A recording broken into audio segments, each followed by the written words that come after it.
So we're going to take a quick look at some percent yield problems. This is from your packet 7F. So we're going to take a look at the first one here. So the very first thing we have to do in this is that there's no chemical reaction listed here, but it gives you the information that you need.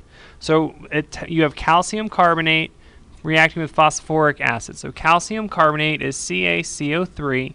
It's reacting with phosphoric acid, which is H3PO4. It even tells you what you're making. So you're making calcium phosphate, which would be Ca3PO42. So phosphate has a -3 charge, calcium has a +2 charge. So it kind of worked out for the calcium carbonate because you could have one of each. But now for our products, they're a little trickier. So you can kind of think of this as a double replacement reaction. It tells you everything that you make, carbon dioxide and water. What's really happening is you're making carbon dioxide and water is formed from carbonic acid because carbonic acid isn't stable. So we have the equation. We now have to balance it. So to balance it, you have in red we have it. In the remainder of the problem, it's asking how many grams of calcium phosphate will be produced if we're starting with 2.36 grams of phosphoric acid. So it's reacting with an excess of calcium carbonate. Since we know what's in excess, we do not have to do a limiting reactant problem. So it's asking, the second part of the question is what is the percent yield if the reaction produced 3.6 grams of calcium phosphate. So this right here is my experimental value. Anytime you calculate a value, it ends up being the theoretical. The stoichiometry problem is 90% of the time is going to be the theoretical problem. For us, for right now, it's always going to be. In a few units, it may not be. Okay. So we just have to do one stoichiometry problem. So we're going to start with 2.36 grams of phosphoric acid. So we need grams of phosphoric acid on the bottom and moles of phosphoric acid on the top. 1 mole of well, 1 mole because we're changing units.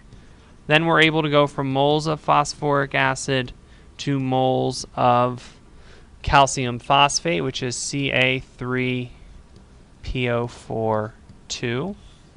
Once we're in moles of calcium phosphate, we want grams. So we're going to go moles of calcium phosphate to grams of calcium phosphate.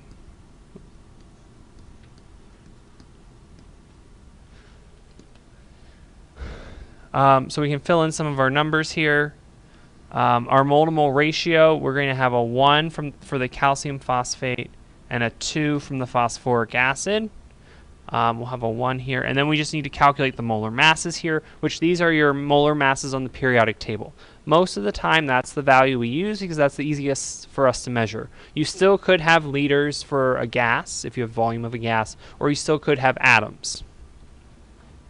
So now we have our molar masses. We are able to calculate this in our calculators.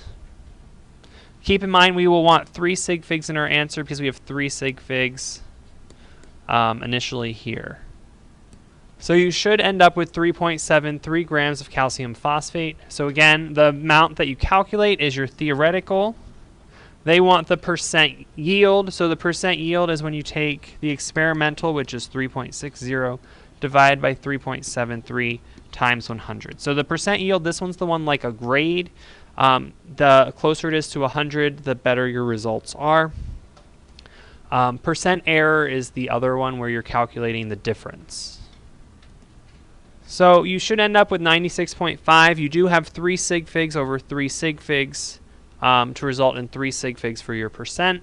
So in this reaction, we had a pretty good percent yield. Something to kind of think about, because we're going to be talking about in future units, is that you can't always get 100% yield in every single reaction. Some reactions you can only get a 40% yield.